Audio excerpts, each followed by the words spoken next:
And I'll trim the beginning. I know it's recording now, but I'll just trim that out. So, good afternoon. My name is Kina Thomas. Right now, I'm at the beautiful home of David Oros, who is an entrepreneur. He successfully deployed numerous high-tech businesses over the past 30 years. He's also a managing partner at Gamma 3, a fund that identifies and invests in innovative technologies in the Baltimore area. Thank you, David, for your time. You're welcome. Appreciate it. So my first question is, how did you get started? How did I get started? In investing, well, basically, I went to work for a company, large company, Westinghouse, and I was an engineer there. And during that time, I really realized that I liked the idea of developing new technologies. Then from there, I started spinning companies out of Westinghouse, decided I wanted to do some companies on my own, did some tech companies, and then as I got older, decided I had run enough companies and transitioned to investing in companies and helping young entrepreneurs do what I did during my life. Great. Okay. So what would you say your sweet spot is as far as investment size and focus? I'm definitely focused on pure startups, which most people aren't. Yeah.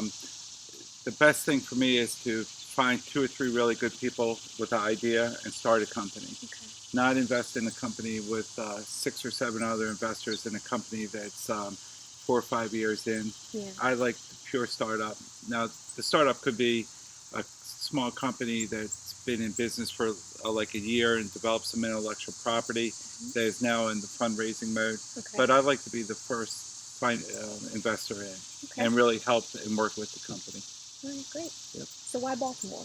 Why Baltimore? I was born in Baltimore, live in Baltimore, and dedicated to Baltimore. So my new fund, Gamma, is only focusing in companies in Baltimore City that are going to create high-tech jobs in Baltimore City. Okay, great.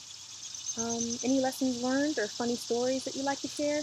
Lessons learned. Lessons learned. Well, I would say startups are the hardest companies to invest in because you have the most risk. You have to develop the product. You have to develop the intellectual property. You have to get the financing right. And most importantly, the highest risk is develop the right team. Okay. So a lot of times you can start off with a great idea, but the team in itself doesn't gel, or you don't have the right leader. Yeah. And there's a lot of lessons learned in how to identify the right team, which I think is the most important to start with, and then work with the products as they go along. Funny stories, there's probably, I would have to talk for 40 hours on the funny stories. And I just love working with entrepreneurs. I am an entrepreneur, and I find it very, very rewarding. Okay, great. Then lastly, my last question, how could one like myself break into the field?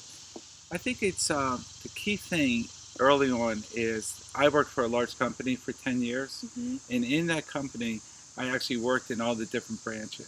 So I was an engineer, but then I went to marketing, then I went to finance. And to be an entrepreneur, you really have to understand not only the innovation and creation of a product, but you have to understand the support structure. So you have to understand the finance behind it. You have to understand how to distribute a product. You have to understand how to build a team.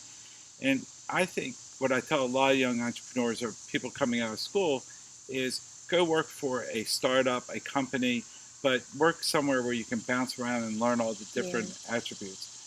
Then there's plenty of time to innovate and come up with a product. And once you've done work for somewhere for like 6 years, then start developing the concept of identifying a whole niche in the market that you could go after with a product, and then start trying to build a team. The other strong piece of advice I'll give you is I probably started 30 or 40 companies. Many of them fail. And you really have to be hardened and be ready for them to fail, and go in with it with the idea that you're going to be successful, but if it fails, you're going to get right up and try it again. Okay. Well, thank you, David, for You're your welcome time. very much. Appreciate it. Thank you. How was that? That's perfect. That's terrific.